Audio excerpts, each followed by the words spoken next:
No. No, I didn't feel pressured also because I had also the fixed mindset.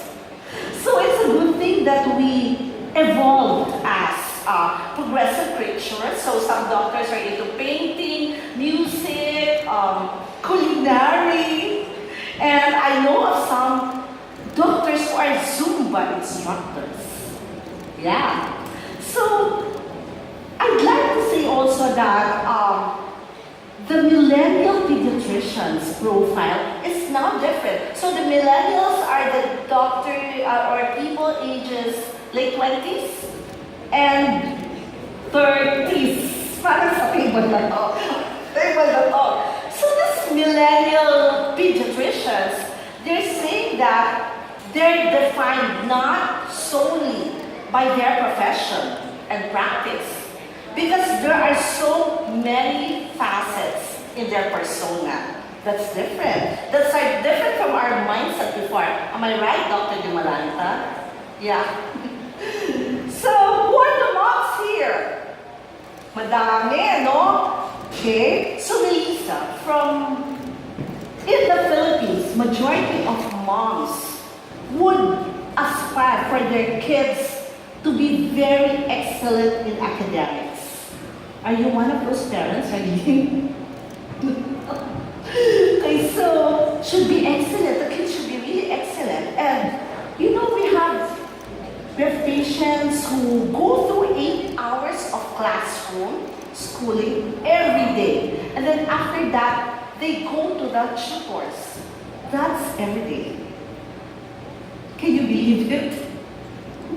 So no wonder we get a lot of issues when we see adolescents now. So we have this chronic fatigue syndrome, anxiety, stress, and depression now. Am I right, Dr. Dumalata? Dr. Dumalata is a developmental pediatrician. So are you getting a lot of cases like this? Yes. So as pediatricians, we tell our mothers that relax naman kayo. You know, our children should be happier, they should be well-rounded, and they should be physically and emotionally healthy. So I would like to say though that I acknowledge the new moms and the new parents now, the millennial parents, because you are so into growth mindset, you are so into wellness, and that you let the kids explore and you let the kids play, and then you support their strengths. So that's growth mindset.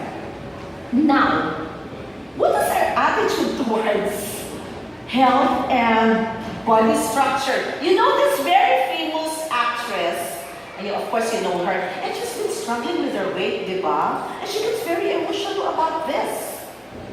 No? She's saying that being overweight made me feel like I was living with a disability in my years. You thought it was our local art. Yeah, there's another local artista also struggling with health issues, okay? So, wait, mali. So, if it's a disability, imagine that you struggle with it every day, right? But she never stopped trying. She would try to lose weight. Well, of course, it helps that you have a personal chef, you have a personal trainer, you have a personal nutritionist, how they wish, right? So, this is one instance when we say, or when we hear, like in the Philippines, we hear, oh, talaga naman she's always been big or overweight as a kid, or it's in the genes.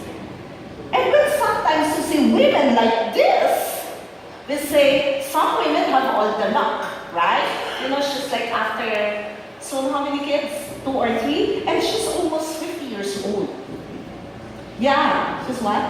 50. So we say, oh, it's so nice to have genes like this. And for the bitter ones, they say, tatabarin yan, pagtambing, please translate. Okay. So we get bitter, no? So it's in the genes. And this is validated with observations like this. Overweight mother, overweight child,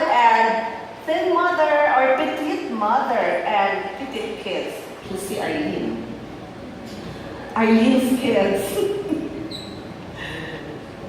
So now the question is, are we a product of our genes?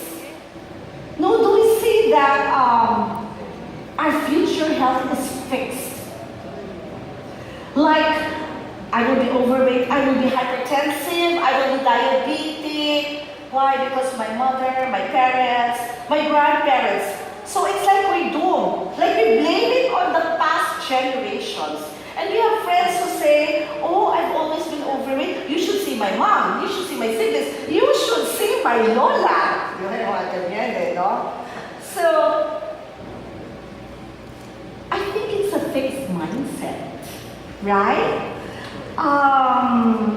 Why can't we say that this is not my destiny? I can have a healthier life. The good news is that we are not victims of our genes, so rejoice. Rejoice. But in fact, we are masters of our genes. Okay? So this is epigenetics. It's a branch of science and I love it because it says that we don't have a fixed set of genes and that we manifest this set of genes. So, what is true is that the experiences of previous generation can affect who we are. So, how is this so? Paano ba to? Okay, let me try this very simply. So, you have a pregnant mom, and then this pregnant mom has a baby inside the uterus. If this pregnant mom gets exposed to, let's say, smoking, alcohol intake, let's say she's undernourished. So this can cause an alteration in the genetic structure, resulting in a different gene expression. There are also factors in the development of the child, like nutrition and other exposures to environmental factors, which can change. We can change the metabolism of the child and program the child, imagine, to be hypertensive later on in life, diabetic, and to develop diseases such as cardiovascular diseases. So imagine that you have a child being metabolically programmed to have adult diseases. So this is an example of how an overweight baby can be an overweight child, an overweight adolescent, and an overweight adult with all the cardiovascular diseases. And it's because of programming.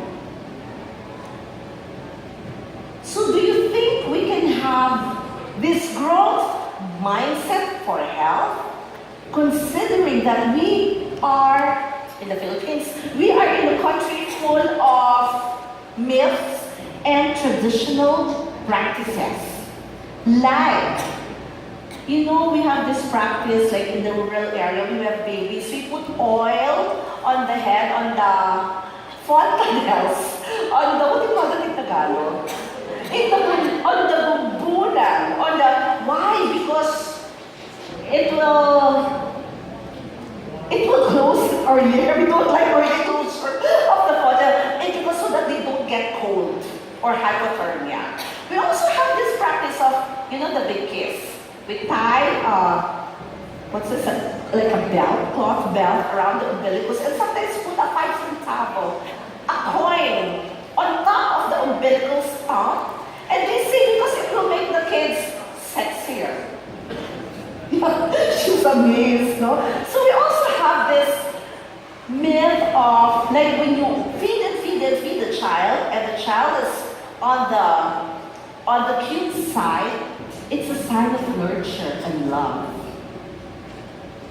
So is it really possible with all these practices? Can we debunk all this myth? And could we truly reshape our child's future health? Of course. First, let's change the mindset. So we've been talking about it since 2 hours ago, and it's like that. So instead of saying, kid's a baby, okay, we might have to rethink and say, I don't want my child to be overweight because he might be an overweight adult with all these diseases. And, it's not true that nobody can be an athlete. Change it with Or like there are no athletes in the family, or we're not just into that. No, so we can change again the mindset. What else? Good nutrition. Nutrition is very important, but first, I'd like, or how we feed the children. So I'd like to share this study. It's just recently released. It's very interesting. The Feeding the Infant and Toddler study. So it's a study by the Nestlé Research Center and FNRI, and it's a national survey, and you'll be surprised